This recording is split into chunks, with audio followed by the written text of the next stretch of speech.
Welcome to BIA, Canada's top black media provider. Whether you're looking for shows on fashion, art, music, or simple lifestyle, we bring you the best content the black community in Canada has to offer and so much more. And better yet, do you have an idea for a project you'd like us to help you with? We provide equipment, studio, and office space, as well as a team of dedicated individuals to help you bring those ideas to life. So don't wait. Check out our new website at biamedia.ca for more information on how to contact us and start creating today. BIA Media, your way.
What is up, everybody? It's Dr. Vibe here, host and producer of the award-winning Dr. Vibe Show, the home of Epic Conversations. And I'm the host of Epic Conversations 2020 Best Podcast News Award winner and 2018 Innovation Award winner given out by the Canadian Ethic Media Association.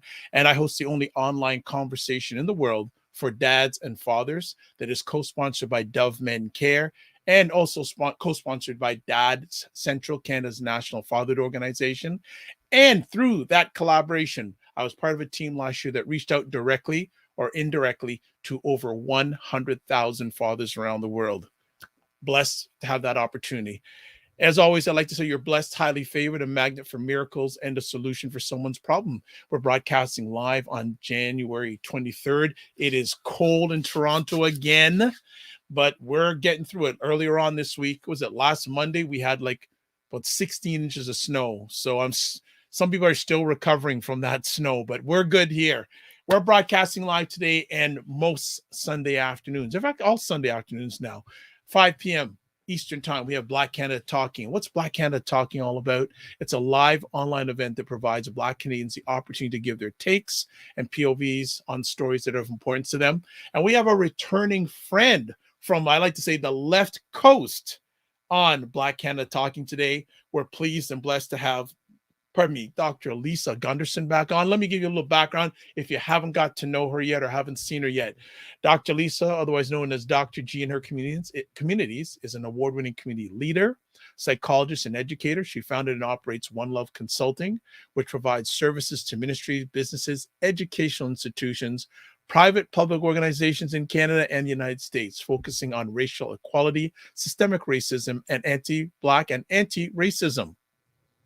In British Columbia, she's a registered clinical counselor and an active licensed psychologist in California. She provides clinical peer results for persons working in the Indigenous, Black, and other racialized clients. She was elected in August 2021, to serve as VP for the English Federal Green Party, and is the first IBPOC person to hold the post.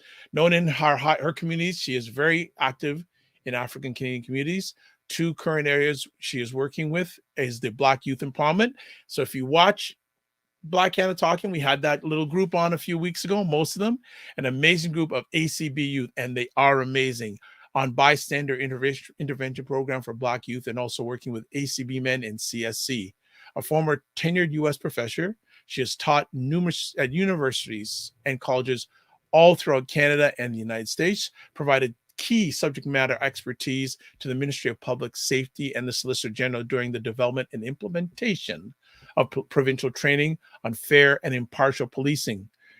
Her two most recent pieces were You Can't Be Switzerland as part of an upcoming special magazine edition called Intersections, written by people who are currently incarcerated, and a chapter on Black Canadians for embracing cultural responsibility and social justice. You know what? We're going to stop. Well, there's so much more, but she does live in Victoria Sandish in BC with her two sons and partner of 25 years. She is the first generation African American and Canadian immigrant of Jamaican heritage. She loves movies, baking, anything basketball related. Okay. Traveling, reading, and playing dominoes. You're gonna six love me one day if I come out to the left coast? I hope not. So let's bring Dr. Lisa on. Dr. Lisa, how you doing today? All good. Hi, guys. So next time I come on live with you, I'm gonna have my pack of dominoes just slide it out. Absolutely. So good to be in your presence again. How you been? I've been great. It's so good to be back. Thank you so much for having me. Well, you know what? You have a home here anytime. Actually, this is the third time you've been on in less than a year. You realize that? No, I didn't realize that, but that's great. Yeah, well, the more the better. The more the Try to better. Try to warm you all up from the West Coast here. Okay, I don't know how you deal with that cold out there. I don't know either. I don't want to go there because I just tell you that 16 inches of snow or whatever centimeters it was just too much. Too I much. saw it on the news. I won't tease you. We have no snow here. And I know you don't, but once in a while you do get it though. Once in a while we do, but I am sending out, on a serious note, blessings and prayers to all y'all who are in Toronto and so forth. That was a heavy storm, So with all the stuff you have going on, before we get into our conversation about politics, what you been up to? Do you get time to rest? Absolutely. It is the number one thing that we need to do, especially when we're being productive. I'm using your term, not positive, productive. Yeah. Positive, productive is we have to care for ourselves, right? Because if we don't care for ourselves, then we can't care for others, our community, the people that we care for. So I carve out a little bit every night and then a bigger chunk during the day. So this is the first thing I'm doing today. I slept until 1. Lovely. No, I'm, you know what? One of the things that I was intentional about to start during the pandemic was getting a minimum of 7 hours of sleep. Yeah. That is. Doesn't matter what time I go to bed, but I got to get my 7 hours of sleep. And that's exactly right. The time I go to bed is probably not the best time, but I get 7 hours of sleep. Yes. That I make sure I do. And as you get older, especially, I've tried a couple times where I get 5 hours and I wake up. No, like, I'm not 18 no more. It doesn't work like that. Well, you know what? My mother told me when it comes to ladies, don't talk about age and weight. So I'm jumping right over that comment and I'm going to stay out of it. Let's talk. You know, we could chop it up for a while, but you're going, they're having too much fun. And I'm 51, by the way. I'm just going to own that because I got relatives who didn't make it there. And you try to age like a fine wine. So I own that. Okay, before we talk about politics, let's talk about that, especially during our pandemic. Yeah. We have had many members of our community not make it. That's right. Share some thoughts from your heart and about that, because, I never disrespect our elders. So whenever we mention them, I want to give them the safe embrace space. What are your thoughts about those who are either going through or did not make it through this trying, especially, well, it's been hard for us forever, but it amplified in the last 2 years. What are some of your thoughts? I think it's been heartbreaking. And a lot of people don't realize in Canada and also true in the US that African, Caribbean, Black communities, along with Indigenous communities, has been hit hardest with COVID. And that is something that for many of us, relatives that I've had to go to funerals for during this time period, one whom we suspect was COVID related.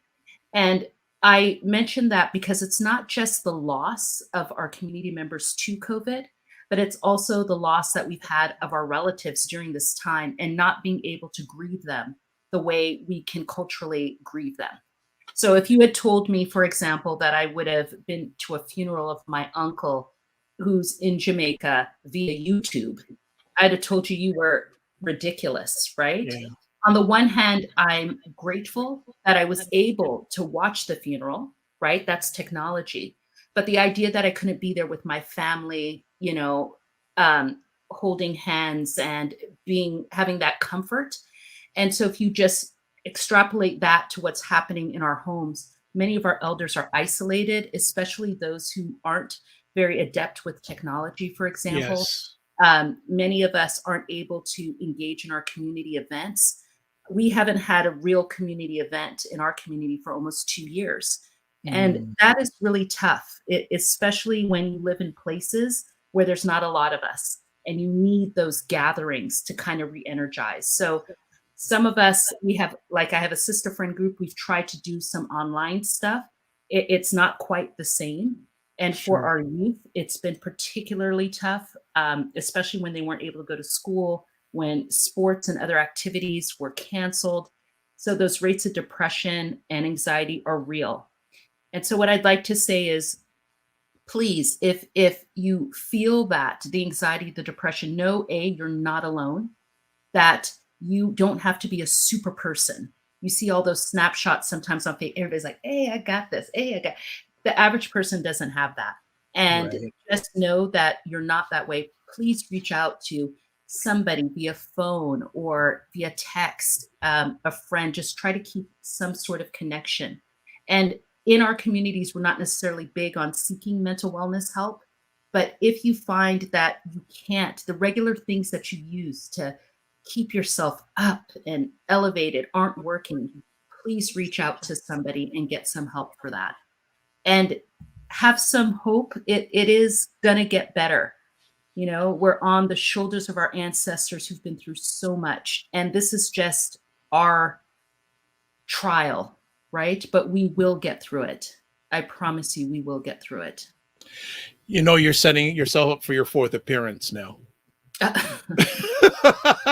No, but I want to have a conversation of individuals who do what you do in the consulting, help, emotional field. So I'll be reaching out to you to have a round table about that, because this is a generational thing. It's not just Absolutely. going to stop. This is a generational Absolutely. thing. Absolutely. And we need to be proactive. And what I mean by that, there's likely going to be another variant at some point, right? So we Mhm. need to start thinking a bit more about how we're going to prepare, and as a community, how we're going to work out to reaching each other and uplifting each other the next time it hits. And we're still going through it. Yeah. Toronto, you all are in lockdown right now. It's, you know, my heart just breaks for that. And this is where it becomes really, really important to remember each other. And if you have lost someone, there will be a time for you to properly be able to acknowledge that, and remember that time will come. But in the meantime, do take the time to grieve and to celebrate the life and the love that they gave you. Wonderful. To be continued on that one. Audience, to be continued. But today we're going to talk about Black Canadians and politics. And when I first met Dr. G, if I'm allowed to call her that, Yes, please. I heard no inklings about her getting involved in politics. And I'm going to see if I can find it on my phone.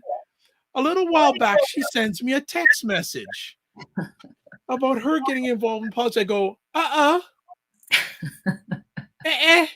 as we say, Dr. G involved in politics. So let's talk about your personal involvement, and then let's widen it to the macro. Why did you get involved in politics as a Black Canadian? Because so many Black Canadians either want nothing to do with it. Many Black Canadians don't even vote. Why did you take the jump in there? I'll start with saying I've always been involved in politics in some way in the US. And when I moved here to Canada, I was very interested in getting involved in politics. Actually, the first trip I made when I came to visit Victoria is to the legislature. And I walked in and I said to them, "What does it take to be like an MLA or something like that?" And it does it take like, $100,000, $200,000, $300,000? And they're like, you're from the US, aren't you? And I was like, what? Because we have to Okay. have so much money to run and things like that. And Yeah. they're like, yeah, it doesn't quite work that way here. But what was interesting for me in my personal journey is I'm a Democrat in the United States, but here in Canada, it's like kind of split across. So in Canada, I'm like a mix between Green, NDP with a sprinkle of Liberal. Like it's just all those people would probably fall under the Democratic umbrella Right. in the US, right? So for me, when I came, I was really interested in trying to get an understanding of how kind of the parties worked. And on the island here, what's really heavy is the Green Party and the NDP are really strong here.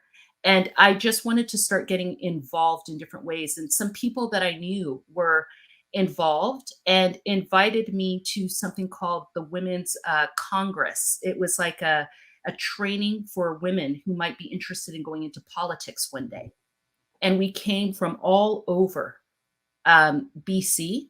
And they had a bunch of different women speaking to us who were in various spaces politically from all the different parties, talking to us about what it was like to be women in the political scene.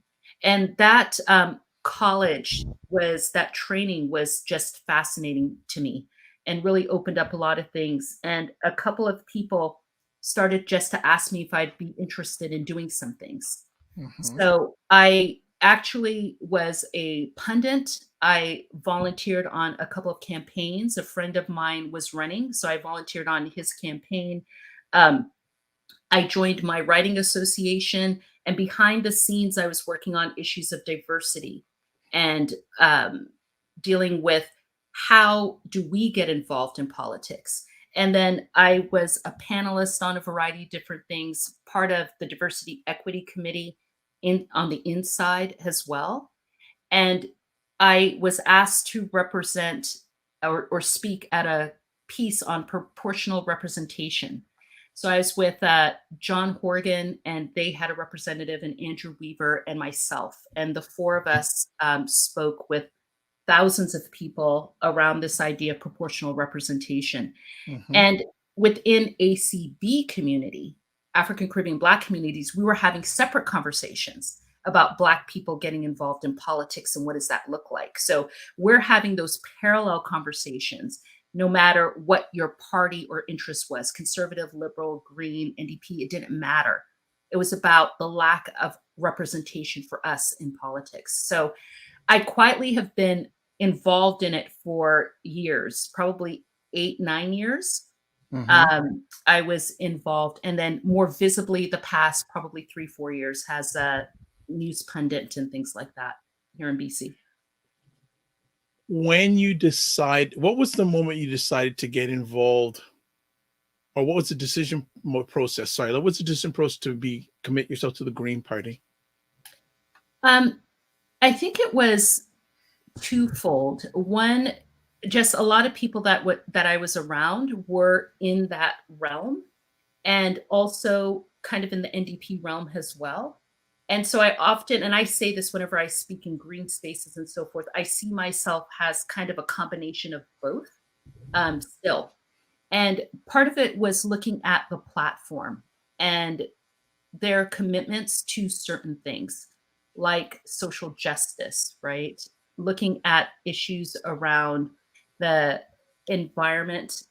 While that is a huge piece, for me, it was really looking at that commitment towards us being a group of people who wanted to do politics differently and not just necessarily continuing the same kind of patriarchal, colonialistic type of movements, right? That I see in a lot of political spaces. But if you take a look at some of the different ways that they talk about what they're interested in, and the Greens is a global, worldwide movement as Mhm. opposed to just a Canadian movement.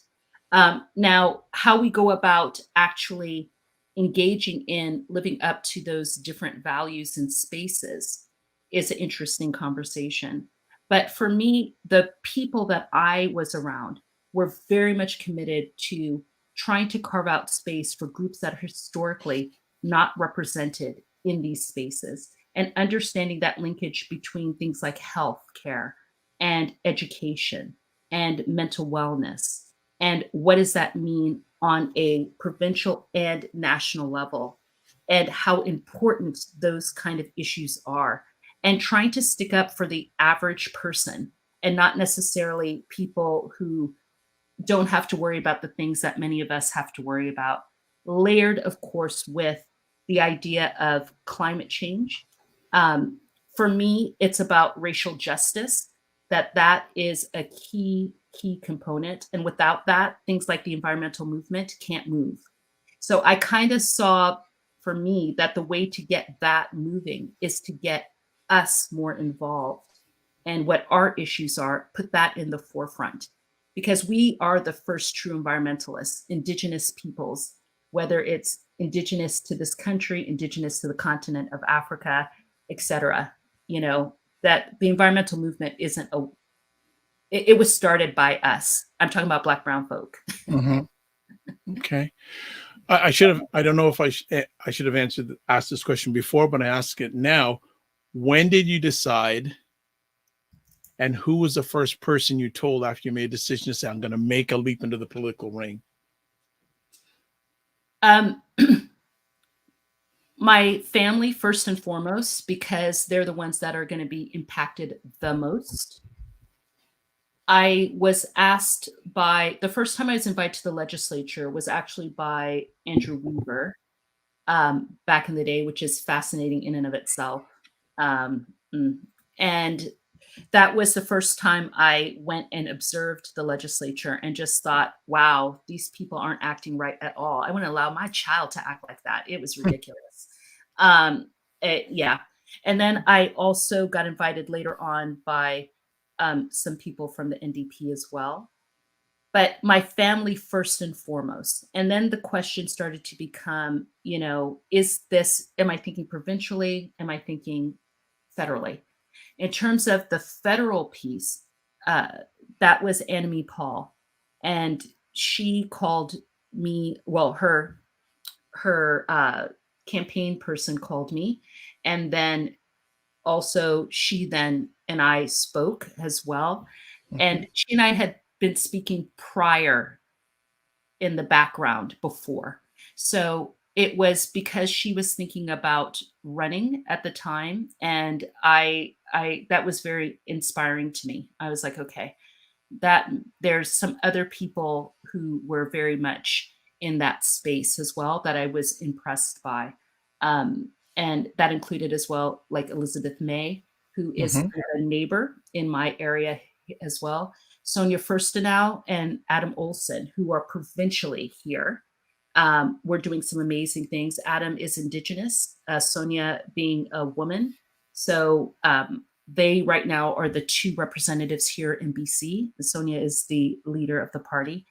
And I had some very good people that I knew who were also involved inside and outside. So it was a combination of those factors that made me think about running initially. Yeah. Okay. When you, and I think a good point, and maybe we'll land on it here, that what suggestions, advice would you give Black Canadians who are thinking of running, especially when you consulted family first, which I think is the best thing? Your family, how did those conversations go, and how important is it to have your family or your circle in your corner if you're a Black Canadian wanting to make that step into the political arena? Yeah, I think it's critical because they're the ones that are going to be most impacted, right? As one of my closest confidants said to me, you're going to need somebody who's going to help you to remember to eat and to sleep. And I have children. So there's all these issues around, you know, I do drop off. So how does that impact that? You know, my kids are involved in activity and I'm going to be there. How does that impact that? So you're asking your family not only to be there to help support you that way, but then especially if you're running as a Black person, you're likely going to be one of the few or only or first. And so now you're going to be all over social media or in different spaces. And that means they are too. So at the time, my sons were teenager, well, they are teenagers, but in high school. So it's talking to like my oldest and saying, you know, you're going to have to be a little bit more mindful of what you put out on social media, right? You know, you may be reading things about me that you're not going to like, right? And so it's not just what's happening inside. It's also that you're exposing all of them to whatever may come their way. And so it's really important that they're part of that.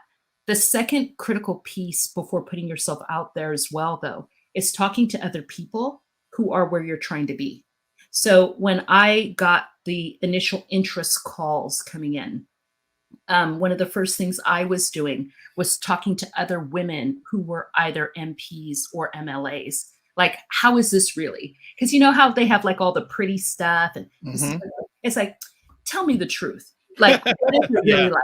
Are you really working? How many hours are you really working? You know, is this a place where I really can get something done? Because I'm not interested in wasting my time if I'm going to just sit there and do nothing and not be heard, right? And what is it like for you? Has a woman, has a racialized person, has a Black person? So I spoke to a few people who were already in it, right? Like Jenica Atwin, who has kids and so forth, right? Like I was speaking to people. And so part of that is talking and getting the real, what it's really like. That is a really important thing in your decision-making process as well. And I'd gotten called by the Liberals before Christmas, for example, to consider running in a situation where they knew I would lose. But the idea was that the person I was going to be running against was not going to run again in the future. And so it's kind of like building me up. Okay. But it's even things like that, like the strategy for you. So for me, one of the things that turned me off of that is like, okay, so first of all, you're calling me to run against a particular person. And that already shows you don't really know me that well, because then you wouldn't know that part didn't make sense. But then you want me to run to lose.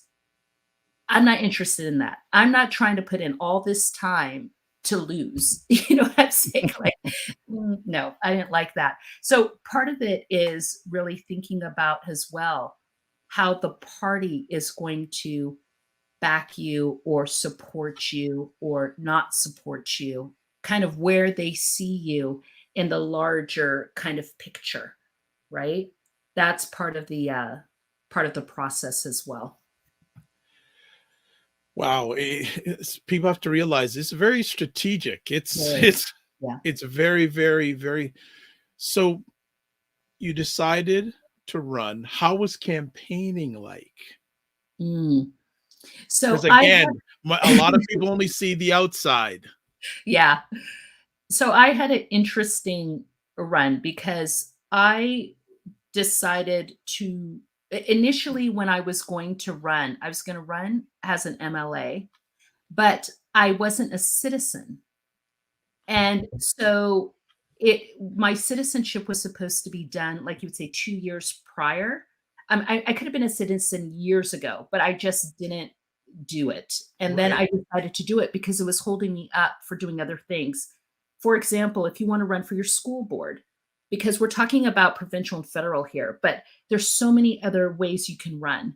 And so people were asking me to think about running for school board or city council or any of that. You can't do any of that if you're not a citizen.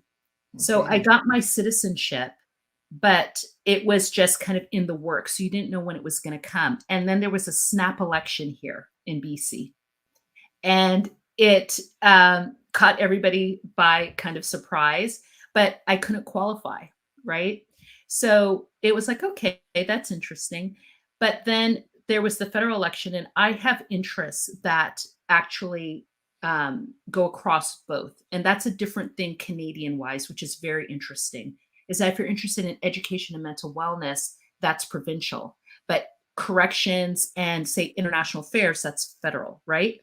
So when I decided to run for the nomination for MP for my area, I really had some very key people who were very interested in working with me, and I wanted to work with them. So Christina Winters was my like campaign person, and I really wanted to create a campaign that was going to speak to our people and other groups who were historically underrepresented in the political sphere. Because I was like, if I don't get this nomination, I still want the experience for our people to be there. And so we were very methodical about how we went about doing that. We had a racial and equity lead, which no campaign had really had before. We had 2 youth managers that people hadn't seen before, in addition to a campaign manager and also, kind of the traditional pieces. And then I also had an ACB kind of advisory group separate from my campaign group Wow. to Wow. think about the ways that we were going to be interpreted. And that's something that people really don't understand. And the EDAs don't understand how to run a Black candidate, like what that actually means. And so I had that group of people as well. And they were my advisors, and they were also on there. My photography was an ACB photographer. We wanted to make sure in every aspect we were putting in people who normally do not get the opportunity. So I loved that about our campaign, and we were doing incredibly well. And I very much realized that we were going to win that nomination for MP, and then things kind of blew up within our party. And I started having some questions around, just being a part of if this is how I wanted to engage. And that was this whole set of things that were happening that I won't get into now, but just a lot started happening. And so I decided at that point and made the decision as a vote between everybody who was involved in my campaign to withdraw my nomination. Wow. And I did that. And to the surprise of the people who I was running against, because then that made, I'll give you a piece of advice somebody told me. This for everybody. Never run for something if you're not planning on actually doing it, because life can do some interesting things. So when I pulled out, the couple people who were running against me never really thought that they would have to worry about actually running, because they thought I'd win. So when I pulled out and I told them, their faces were like, what? I'm like, yeah, I hope you all ready. And so the other reason, after I did that, and I'm a very prayerful, faithful person, after I pulled out, 3 days later, I got a notification from my manager and said, hey, you have a chance to run, if you'd like, for the internal politics and change things. But we have 1 week to do it. And you have to get this many nominations, da-da-da-da-da, da-da-da-da-da. And I said, can you get the nominations? They go, we can get it if you're interested in running. And it's going to be an intense election, is about 6 weeks. It's going to be intense. It's nationwide. So unlike where I was running provincially, this is a nationwide election. My position meant Greens from across the country would be voting for me, as opposed to just in BC. We can do this. We have our team. Our team is ready to keep going with you if you're interested in doing this. So I talked to my family and we decided to go for it. And it was, we just kind of re-switched some things, and I competed against 3 white men. And I ended up getting more votes collectively than all 3 of them combined. Wow. Yeah. And it was a historic, run. Our president is Indigenous. So the first Ibok person to be president of a federal council, of the National Federal Party. I, of course, am ACB. Our vice president French, first person with a disability, who was elected as well. And we have a woman who was elected in the Treasury piece. So each of us represents groups that are historically underrepresented. And our current leader first East Asian, first trans person to sit and lead a federal party. So it is quite incredible to see Yeah. us all sitting there, and this was not where these systems were not designed for people like us. And we've already made incredible changes immediately. So yeah, we now have a Justice, Equity, Diversity, Inclusion Standing Committee. We're doing some immediate things. So it's quite a very interesting thing. And in my case, my term comes up in a couple of months because I was running in a position that was only for a year, typically it's 2 years, but I was replacing somebody who had stepped down. So yeah, it's pretty incredible. Thank you for sharing that victory story. How much did the organization that you built at the provincial level helped you to where you are at this position today? Oh, it was tremendous. It was tremendous because everybody who was part of my team to help me in terms of national came from all the work I'd been doing provincially. And that's how I got to know people. And it was really, really important to have people that you know and who know you well. And so this is not something where I decided one day and got up and did it, right? Like I said, this is, 7 years of other things that I had been doing and being involved in was very important. And it was incredibly important in terms of my ACB community as well, right? Like I'm not doing anything without the backing of my community. And what I found is that even if you weren't online with, say, the party, the political party, one of the things in our community is that we're in line with the idea of getting us out into these spaces that impact our lives so greatly, our voices. So for me, I say to you, I don't care if you are conservative, if you are liberal, if you are non-whatever, green, it doesn't matter to me. What matters is that if you truly have our community's best intentions for our community, if you really want to make differences in our lives, you have to get involved in the systems that make those decisions from our local level all the way through to the national level. We have to get involved because nobody is going to speak for us as well as for us. They're just not going to. Wow. Why? There's so many questions here. Let me just for a second here. So why is it important, especially during this time, that we get involved in the political, at least some of us get involved in the political process? And you all have some elections coming up this summer. Yes, in Ontario. Yes. In Ontario, yes. Absolutely. I'm going to tell you why, because I think it's fascinating how people don't realize that the decisions that are made in these systems literally dictate so much of our lives. And what the system has done so brilliantly is made it in a way so kind of toxic and made it so unappealing that the powers that be then can just do what they want to do and we all just have to deal with it. And that is incredibly problematic. And that's true whether you're sitting on your PAC, like my Parent Advisory Council group. So I sit on the PAC. It's incredible to me that in a high school where we have maybe 3,000 parents, right? 1,500 kids, that 5 of us show up. But we're the ones that make certain decisions that impact all those kids. And so we have been convinced that politics doesn't matter, that it's just this and that and makes no difference. That is what gives us our rights.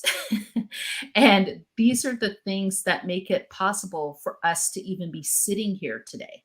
I happen to have here, because I was showing this to somebody the other day, if you can see this. So this is groups of our people in walking from Selma to Montgomery in 1965 for voting rights, right? And they have 34 miles to go, and they're doing this by foot. And when you think about that, right, it says, when your belief is strong and your purpose is just, no obstacle can stand in your way. No matter, we're marching on the streets and we're doing all that, which we have to do. at the end of the day, it's going to be the people inside those buildings, whether it's in your city hall, whether it's in your provincial government or in your national government, that's going to make some of those decisions and changes. We have to be part of those conversations. And whether you're on the front, so, here, or in the back, which we often forget, right? So if you're not somebody who wants to be out front, but you can be in the back, and there's so many people who are so influential in the background, there is a space for you. So it's critically important because these are the decisions that are going to impact our lives, our children's lives, our grandchildren's lives, right? Yeah. It's the way the system is designed right now.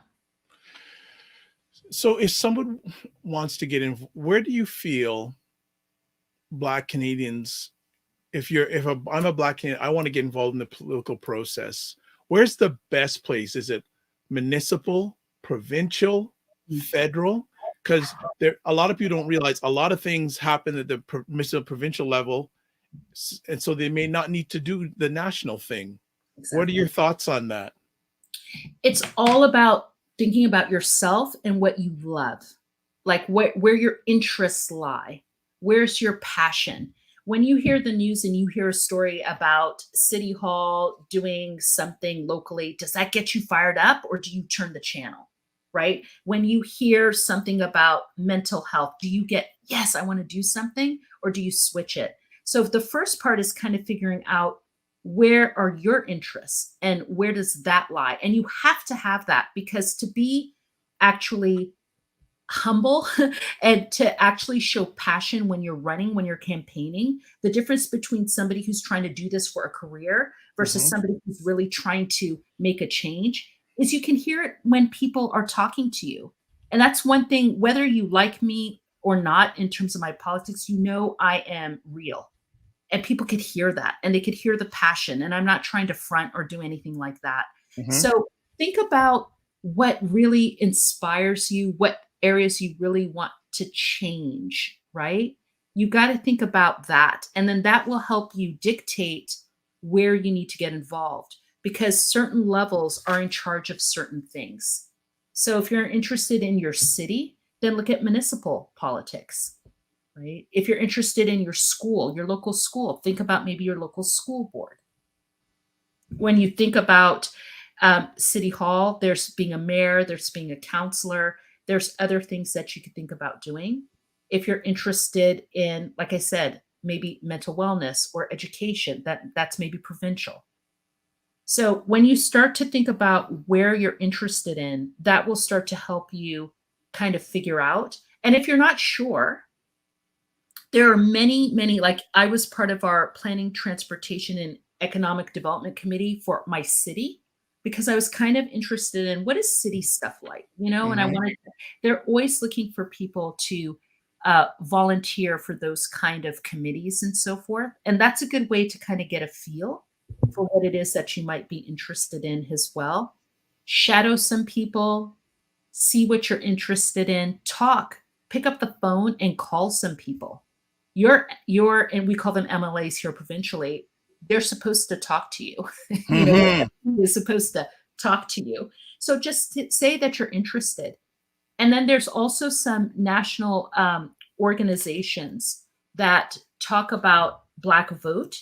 And they keep, one of the things that they do is they keep track of all Black persons who are ACB people who are kind of running for different things. So I would actually Google, different kind of organizations in your province that may have interest in supporting ACB communities. So we have something national called the Operation Black Vote. Yes. Operation Black Vote Canada. And so they have, if you go to their website, I'm on their listserv, for example, like I just am interested in what they do. That would be an area to start.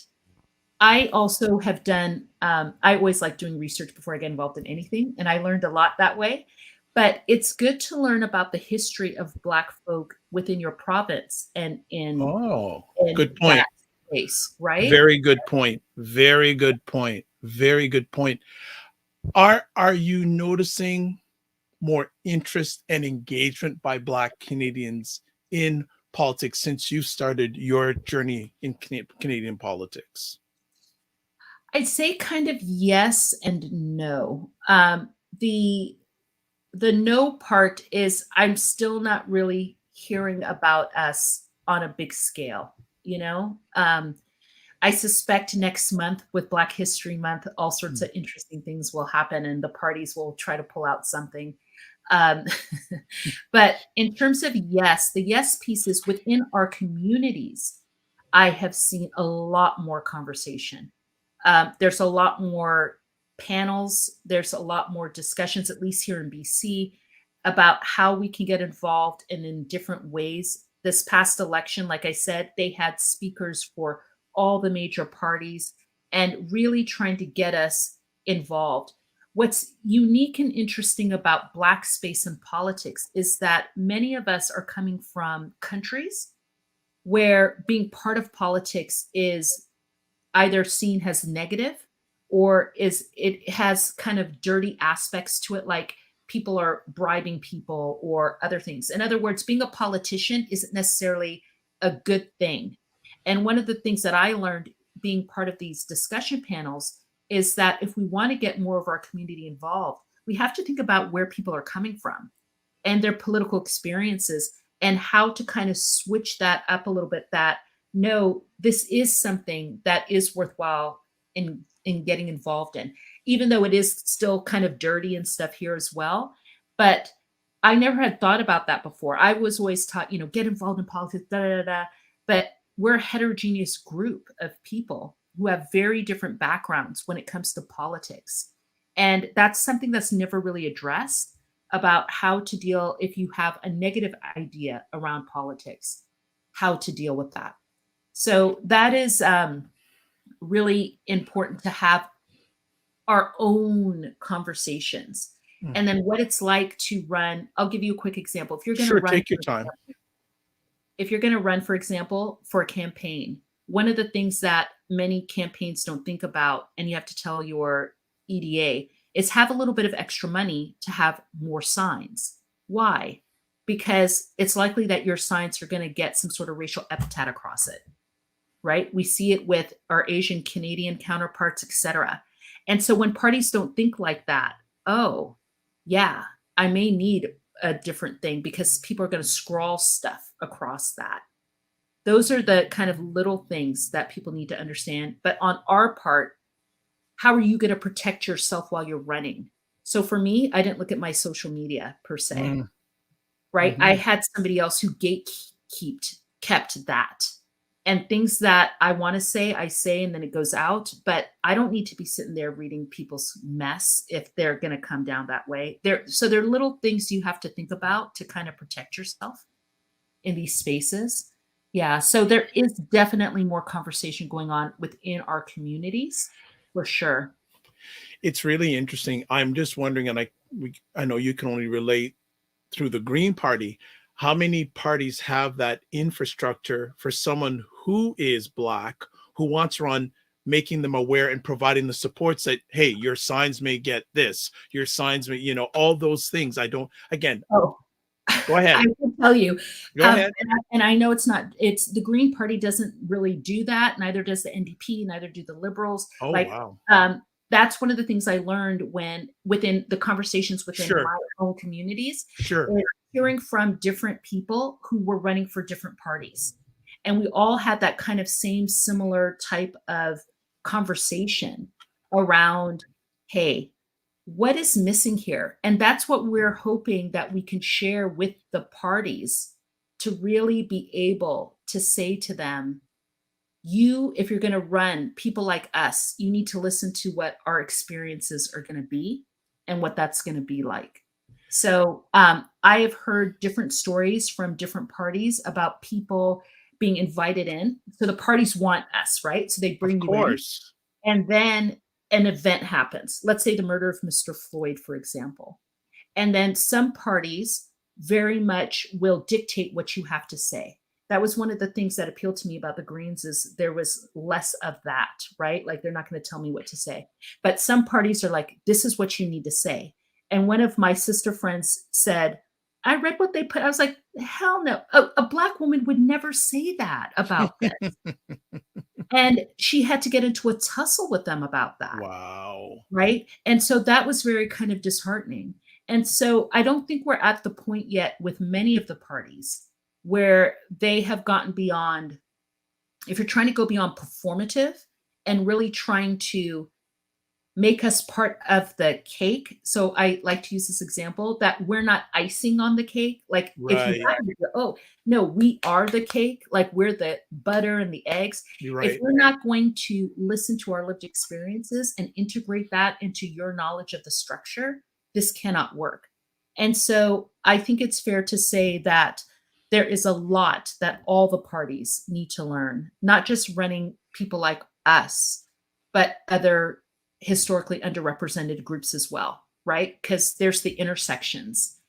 You know, if I'm Black and Muslim, if I'm Black and lesbian, right? Like if there are all these other pieces, Black with a disability, right? There's all these pieces. They don't know what to do with us. So, Dr. G, then you set up a very little dichotomy here then. We want to get more people who look like us Yeah. involved in these organizations that are not creating Right. safe and brave space. That like that's Yeah. you see where the conflict is? Oh, but is that not our life?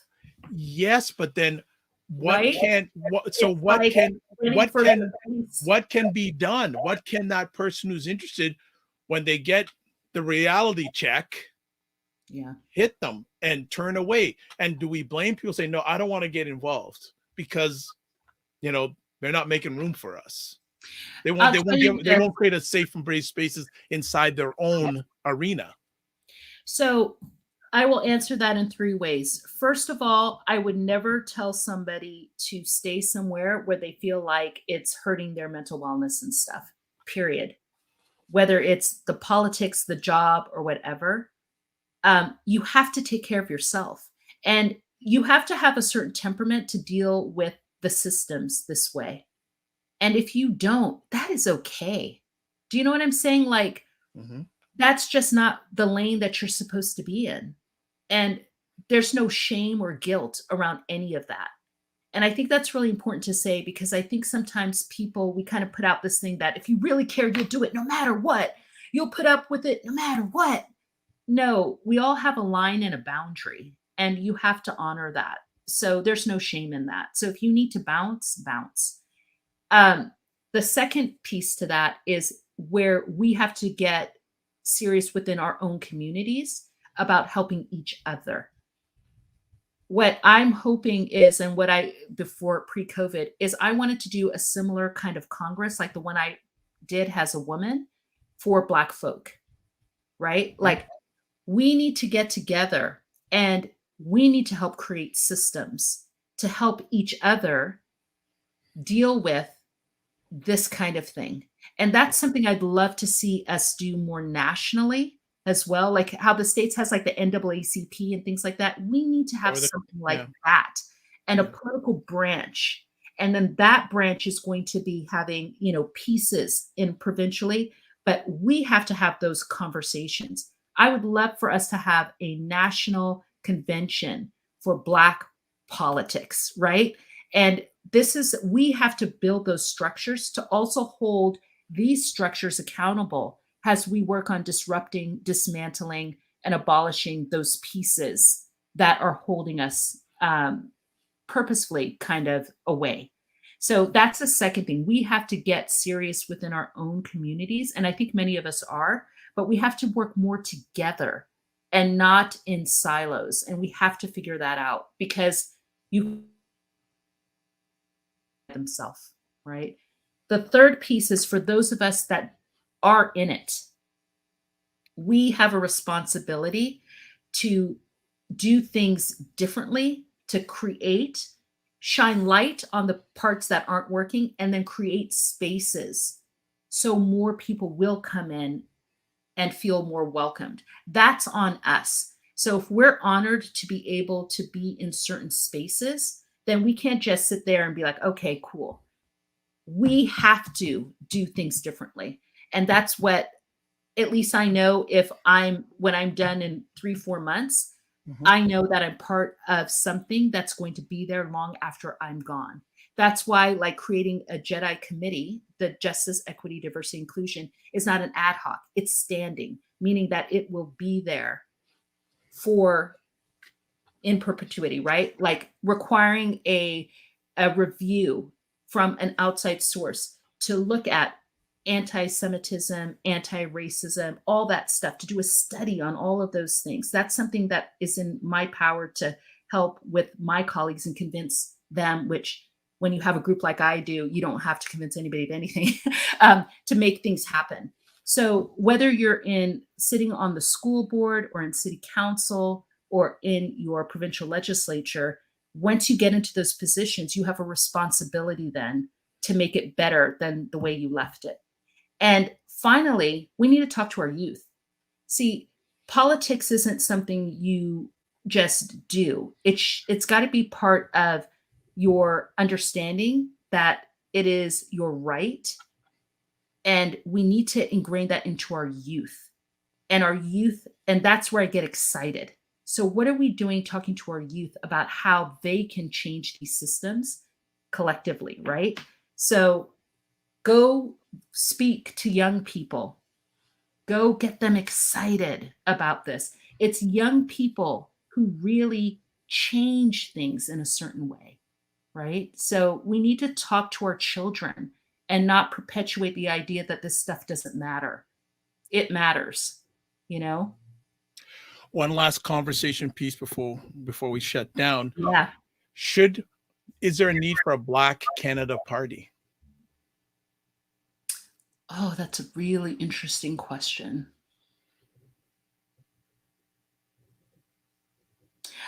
I think there is a need for a Black Canada political grouping. Okay. So in each of these, and you see that in the US, right? But I think we need to see something like that, not only in each of the parties, but collectively. And I think that's important because I think the reality is that we are such a heterogeneous group of people that I think you see Black people across the political spectrum. So it's kind of hard for me to imagine what a Black Canada Party would look like. Do you know what I mean? Because, but what I can see is that no matter where you are on the political spectrum, that all of us agree to certain things that need to happen in our communities. And so whether it's similar to, you know, right now it's the International Decade of African Descent, and it's going to end in a couple of years. Yeah. But there's some consistent things across the spectrum that need to be done. ACB communities are overrepresented in corrections. We are dealing with healthcare bias, right? I don't care, again, if you're liberal, conservative, NDP, Green, whatever, we can all agree on that needs to change. And so what I'd like to see is more of a collective conversation amongst Black politicians, no matter what level they're at, to deal with some of these issues, the systemic racism that's happening across our country to all of us. That we need to do. And I think if we could do that, that gives us a certain amount of power here. And then those of us individually who are in various parties can draw on that to maybe help influence what's happening within the party structures themselves. But those party structures also have to really analyze themselves. And I would ask every party to look at, you know, anti-Black racism within every one of their parties. And what are you going to do about it? And a quick example, why do we have things like whips? If I ever get in provincial or federal, think about that. We have majority whips. That just tells me there are not a lot of Black people in these spaces because nobody's going to talk about whipping me. Do you know what I'm saying? Mm-hmm. It's like, those are even just a little bit of the language, majority whip. So for a lot of people, they may not know what whip is. Can you tell them what that means? So in our government, you have people who have certain positions. And one of the ideas is that you have a person who's in charge of making sure everybody kind of gets on the same page for a particular, issue. And so that person's official title is the whip. They are the majority whip. Mhm. If they're the majority, opposite the majority group, or the minority whip. Mhm. And historically, the whip, uh, that's what they used to do to animals to bring them Yeah. Yeah, together, exactly. That's right? why they call it that. Yeah. That's why they call it that. And then for those of us, and not all of us in our communities have an enslavement background, but many of us do. I do. That was one of the primary ways that they broke us when when we were kidnapped and stolen Yeah. and brought over to the West Indies and, into North America, Yep. is we were whipped. And so if I brought a TV in front of the, legislature and showed some whipping, and then you're going to sit there and tell me that you're going to whip me. So these are the kind of things that have to change. Yeah. Okay. Well, we'll leave it at that. Well, you've Yeah. covered people who are interested, people who aren't interested, but giving them opportunities to be involved. So Yes. before we let you go, I know you have one or two things you want to share with the audience that are somewhat non-political. So certainly share them with us. Sure. First of all, I want to say thank you again for the opportunity. My So pleasure. appreciated. And I really, again, encourage all of you to really think about getting involved in your city, in your schools, etc. We need you. We need your voices. Uh, we have a group called Black Youth Empowerment. Those of you who may have seen the episode a couple weeks back, and wanted to let you know that this is a group of Black youth who have created a workshop on bystander intervention by Black youth for Black youth. So this is for Black youth who are in high school, grades 9 through 12, who may deal with certain microaggressions and things that are happening to them in class by teachers, by other students, etc. And so a group of youth have gotten together with the Public Health Agency of Canada and the Victoria Sexual Assault Center and created a workshop where they're going to teach youth how to deal with those kind of situations and how to care for themselves. This is a free workshop. It's open nationwide, and it's going to be held on February the 21st. And February 21st from 3 o'clock Pacific time. So that's about 6 o'clock Eastern time for a Right. couple of hours. And there will be information about how to go ahead and register your youth around that. And we really hope that you go ahead and sign into that. In addition, right after that at 5:30, By Group is going to hold a poetry slam. And this poetry slam is going to be a contest. There is going to be financial prizes for first, second, and third place, but it's a way to highlight and shine Black youth who are doing spoken word. So just kind of look out for that. The By Group has an Instagram account that you can follow, and you can I guess we have that from before. Yeah, I'll Go make ahead sure that I'll make sure that and information comes back yeah, when we post this up. So no problem. that'll Well, be great. and if you can send me offline the information about that event, I we will can do also that. include it. I will do that. So we're really hoping you all will engage in that. In addition, we have something called Intersections, which is a magazine in collaboration with the Nanaimo African Heritage Society group.